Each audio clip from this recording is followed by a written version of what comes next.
Tão antiga quanto o homem é sua busca pela felicidade, mesmo que seja obtida por um breve período. Talvez por isso, a primeira droga a ser descoberta tenha sido o ópio. Desde o período neolítico, ela já era utilizada para o alívio de dores em cerimônias religiosas, alternando seu uso entre o tratamento de doenças e o alcance do mundo de ilusões ou do paraíso. Viajando pelo mundo antigo, encontra-se relatos do uso do ópio em praticamente todas as civilizações conhecidas: egípcios, mesopotâmicos, persas, gregos e romanos. Foi primeiramente encontrado na tumba de Chá do Egito e datada no século XV a.C. Nos papiros descobertos, o ópio era componente básico em cerca de 700 remédios, a exemplo de um paregórico prescrito para acalmar crianças. Na antiga Grécia, no mar Mediterrâneo, a civilização grega usava o ópio nos cultos para a deusa Deméter para esquecer a tristeza com a chegada do fim do ano através de um curto sono induzido pela droga. Tempos depois, ao contrário de outros povos que utilizavam o ópio apenas como analgésico ou durante as cerimônias religiosas, os romanos viam na papoula um poderoso símbolo de sono e morte, pois eles consideravam como a arma, utilizada em suicídios e assassinatos.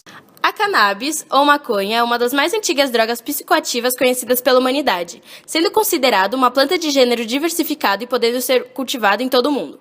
A cannabis é uma espécie nativa da Ásia Central e Meridional. A planta também é conhecida por ter sido usada pelos antigos hindus da Índia e do Nepal há milhares de anos. A erva era chamada de gângica, em sânscrito.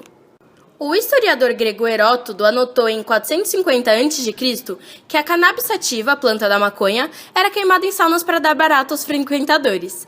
O banho de vapor dava um gozo tão intenso que arrancava gritos de alegria. No fim do século XIX, muitos desses produtos viraram, em laboratórios, drogas sintetizadas. Foram estudados por cientistas e médicos. Há cerca de 5.000 anos, uma tribo de pigmeu do centro da África saiu para caçar. Alguns deles notaram um estranho comportamento de javalis que comiam uma certa planta que fazia os animais ficarem mansos e desorientados. Um pigmeu, então, resolveu provar aquele arbusto. Comeu e recomendou para outros na tribo, que também adoraram a sensação de entorpecimento. Logo, um curandeiro avisou: havia uma divindade dentro da planta. E os nativos passaram a venerar o arbusto. Começaram a fazer rituais que se espalharam por outras tribos, e são feitos até hoje. A árvore tabernande, iboga, conhecida como iboga, é usada para fins lisérgicos em cerimônias. Existem cerca de 30.000 tipos de cogumelos no mundo, mas só 70 provocam viagens. São os cogumelos alucinógenos. Um segredo, aliás, há tempos conhecidos pelo homem. 5.000 anos atrás, o cogumelo Amanita muscaria já era colhido ao pé de carvalhos no norte da Europa e na Sibéria. Quando não encontravam, os nativos da região bebiam até a urina de renas que comiam cogumelo, para assim conseguir o efeito entorpecente. No Império Romano, o cogumelo utilizado era outro, o cesárea, consumido com vinho em festas que terminavam em orgias. Outra espécie, que nasce de parasitas do centeio, fez sucesso por acaso em regiões da Itália durante a Idade Média. Quando chegaram à América, os espanhóis perceberam que os índios da região tinham adoração pela folha da coca. Pragmáticos, passaram a distribuí-la aos escravos para estimular o trabalho. Acontece que os brancos também tomaram gosto pela coisa, e as folhas foram parar na Europa. No velho continente, a planta era utilizada na fabricação de vinhos. Um deles, o Mariani, criado em 1863, era o preferido do Papa Leão XIII, que deu até medalha de honra ao produtor da bebida. Foi nessa mesma época que o químico alemão Albert Niemann isolou o alcaloide cloridrato de cocaína. Era normal laboratórios fazerem propaganda sobre a cocaína. Diziam-se que era excelente contra o pessimismo e o cansaço, e para as mulheres dava vitalidade e formosura. Somente no começo do século XX é que políticos puritanos começaram a lutar pela proibição da droga, que praticamente sumiu do país. Só voltaria no fim da década de 70, quando a cocaína refinada na Bolívia e Colômbia entrou nos Estados Unidos. Feita pela mistura da pasta de cocaína com bicarbonato de sódio, leva em segundos a um estado de euforia intenso que não dura mais que 10 minutos. Assim, quem usa quer sempre repetir a dose. O nome crack vem desse efeito rápido, que surge como estalos para o usuário. O consumo de crack explodiu no meio dos anos 80 como alternativa barata à cocaína.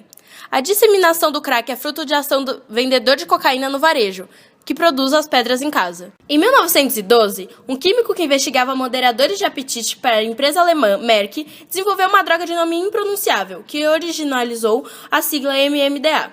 Experimentou, sentiu uma leve euforia, mas arquivou a descoberta. Na década de 60, o cientista americano Alexei Shangin procurava um remédio que estimulasse a libido. Em 20 anos, as pastilhas da droga estavam circulando nas ruas. Eram combinadas com o som da música eletrônica em festas chamadas raves, que atravessavam o dia e só terminavam à noite.